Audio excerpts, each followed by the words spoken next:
Today, we start with sports making headlines nationwide and across campus. First, the Final Four of March Madness is set, but no one's bracket could have predicted who is still standing. This is the first time that the number 1, 2, and 3 seeded teams did not advance to the men's tournament. Number 1 seeds Alabama, Houston, Kansas, and Purdue will all be watching from home this year despite a promising start. The tournament features number 4 UConn, number 5 Miami, number 5 San Diego State, and a shocking number 9 Florida Atlantic.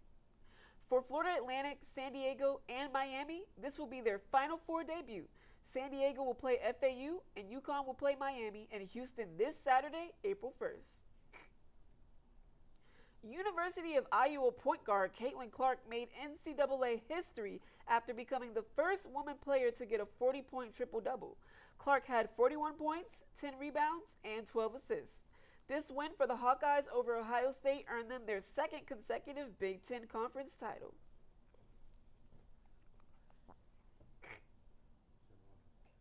The Lady Aggies rolled their way to the top. For 3 years in a row, the women's bowling team held the championship seed for the Mid-Eastern Atlantic Conference.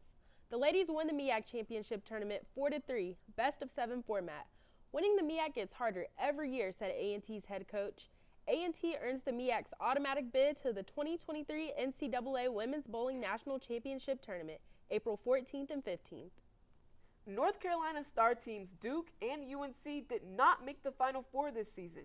Here's a look at Duke's first season without Coach K. What's going on, everybody? It's Jordan Davis for Aggie News. And after 5 months of NCAA play, the Duke Blue Devils season has come to a conclusion. This past weekend, Duke lost to Tennessee in the second round of the NCAA tournament, 65-52. And although their fate in the NCAA tournament didn't go and conclude the way that they envisioned it to, Duke still has high hopes and things to look forward to next year and to be proud of this season. In Jon Scheyer's first year as head coach at Duke, he led the team to a 27-9 record. He also led the Blue Devils to an undefeated record at home for the first time in nearly 10 years. You know, it's really special. This wasn't something we set out and said, we want to do this. You want to win, as many games as possible. But playing in Cameron's always been a dream of mine. To coach here is the same thing. And so you want to represent the fans, the students, everybody that's come here to support. They've shown up this year. And in a year of transition, that means so much to me, but it means so much to our players. The Blue Devils will go on to defeat Virginia in the ACC championship game to win their first ACC title since 2019. Scheyer, who played at Duke from 2006 to 2010, became the only person in league history to have won the conference tournament as both a player and a coach. Scheyer's values as a player coach have been instilled in his star players so far. Scheyer and all the guys talking to me before the season started about coming over early. It was an interest of mine as soon as he called me. My first call with him, I was interested. My family were interested, and we came out on that visit, and it just felt like home. They trusted me, connection that he had with my family and all the coaching staff, and I just don't think words can describe it. And I'm just super grateful and blessed to be here. Despite being the number 7 ranked team in the nation in the preseason, the idea of Duke winning the ACC was never a foregone conclusion. Throughout the injuries sustained by the key players and adjustment periods for the freshmen, credit is due to the program for turning their season around.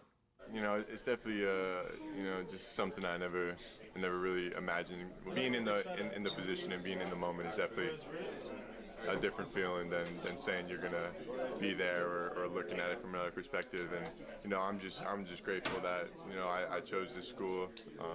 Chose to play with these guys. It's made me a better player, but also a better person as well. Turning to more tragic news, tornadoes again ripped through Mississippi, taking more than 24 lives and instantly twisting the fate of a small community. It's just apocalyptic, I guess is the best way to describe what I'm seeing. Is how storm chaser Zachary Hall describes the scene of Rolling Fork, Mississippi on March 25th, after tornadoes ripped through the city late Friday night into Saturday morning. With approximately 26 people dead and many injured, the governor of Mississippi, Tate Reeves, had a few things to say. I've spoken with everyone from the president to the Secretary of Homeland Security to the FEMA director and local people and everyone in between today. And we're gonna stay united, and we're gonna rebuild this community. This is Gabriel Woodard with Aggie News. Welcome back into the Aggie Newsroom. I'm meteorologist Grant Coleman, giving you a look at your forecast for today and into the rest of the week. Looking at today, 75 degrees is the high. We did have some isolated thunderstorms early this morning into this afternoon, but those rain chances have completely floated away. Clouds for the rest of tomorrow for Tuesday, with some more rain coming in late Tuesday night. As you can see, the temperature is 75 today, much warmer than what we've seen. But Tuesday is going to be cloudy and cooler with that cold front moving through. And Wednesday, even cooler. 58 degrees is the high for that. Thursday, though, the sun comes back out, temperatures head back up, and by Friday, we're back in the 70s. Today, it feels like we're all just coming apart.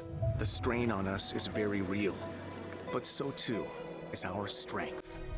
Led by the love of these cities, the Triad, our home. Together, we're finding solutions to problems we all share. You've joined in the activism to save lives and feed the hungry, honored and thanked veterans, saluted local heroes, and celebrated diversity, inclusion, and the spirit of excellence. You've elevated women and shined a light on those who the world doesn't often see. You are the thread that holds us together, helping to craft a better tomorrow. And for 70 years, this is where you've stayed connected. WXII 12. An A&T professor is doing more than teaching on East Market Street. She's opened a store. Here's Jaden James with the details. Black Belt Soap sells everything from essential oils to sea moss to soap and ginger and turmeric drinks. Tamika Carter, who is a liberal studies professor at A&T, started this business with her husband to help promote health and wellness. We address issues such as eczema, acne, dark spots, psoriasis, wellness products. I look on the shelves, like every time I get products, I look at the list of ingredients, and many ingredients are filled with toxic chemicals or fillers that are cheap, and they end up breaking out our skin and causing more damage than good. Black Belt Soap Company is located on 416 East Market Street, and they also have products being sold on our campus's Element store. With Aggie News, I'm Jaden James. March is Women's History Month, and North Carolina A&T University is paying homage to sheroes, making a difference in the community. NABJ's Alexis Black shows us an exhibit on campus designed to inspire a new generation. Enjoy the exhibit. Thank you. North Carolina A&T students are their own phenomenal women's wall of fame. It definitely felt empowering. Kayla Horton says this exhibit is introducing her to activists like Felicia Elizondo. That there are some women that I have not seen before or that I have not heard of that have done amazing things. The Office of Intercultural Engagement sponsors cultural events like this to highlight experiences right here on North Carolina A&T's campus. Our primary focus is to be very student-centered, but we're open and support all initiatives for every community on campus. Gerald Spate says he contributes to this exhibit to better educate students right here on campus. I want to inform people that, we often, as a male myself, we often think that this is a man's world, but we tend to forget about, especially when we think about this particular exhibit, all the powerful women and the significant achievements and accomplishments that many of our women have made. Spates hopes as students walk throughout the Student Center, they're able to take away from these exhibits. The Office of Intercultural Engagement has a commitment to make sure that we provide some programming and support so that we can continue to educate and inform our campus community. In Greensboro, Alexis Black, NABJ News. Speaking of sheroes, an entrepreneur is changing the game by opening a bookstore in a place you might not ever expect. NABJ's Amaya Griffin tells us where to find it. After years of deferring her own dreams, a former teacher turned author finally pursuing her true passion. It feels wonderful. to say, it feels peaceful. We caught up with Sharika Carpenter Stanley at the New Chapter bookstore. It's a gift shop and bookstore she just opened inside the Ben's Boys restaurant. It's the perfect place to showcase her new book. Well, the name of my book is Through Our Eyes. It's a dedication to Vice President Kamala Harris on Inauguration Day. Her newfound success comes at a perilous time for publishers as we see book bans enacted around the nation. When I think about all of the books that are coming out now, 1619 Project, something like Dear Martin, those kinds of books coming out and being banned, and our children not being able to have that history and have that perspective, and their voices silenced, is really disturbing for me. But the A&T alumna not letting book bans slow her down. She actually has more book projects in the works. I don't want to say the title of it because I don't want someone to take it. Okay. But I'm super excited because it deals with mental health. Meanwhile, she has a message for those who want to remove books off the shelves. I would say stop for just a second and pull back and think about why. Amaya Griffin with NABJ News. Before we go, last week we gave a shout out to our Aggie News family who showed out for the multimedia short course. Here are a few of the winners and their experiences. March 18th, 2023 marks the 31st annual NABJ Multimedia Short Course here at North Carolina A&T and sponsored by NBC Universal. Many NABJ members traveled from designated universities to attend this workshop, which provided hands-on practice of what it takes to be a successful multimedia journalist. Many participants also had an award to show for. Aggie News producer Lucy Pearsall Finch and co-producer Charlie Major both take home the Ted Holtzclaw Award of Excellence. This is my second year at the NABJ short course, second time producing.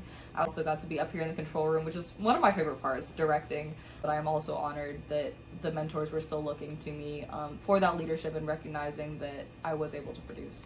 Senior meteorology major Grant Coleman wins the Best Writer Award for the short course. Take a listen to his story.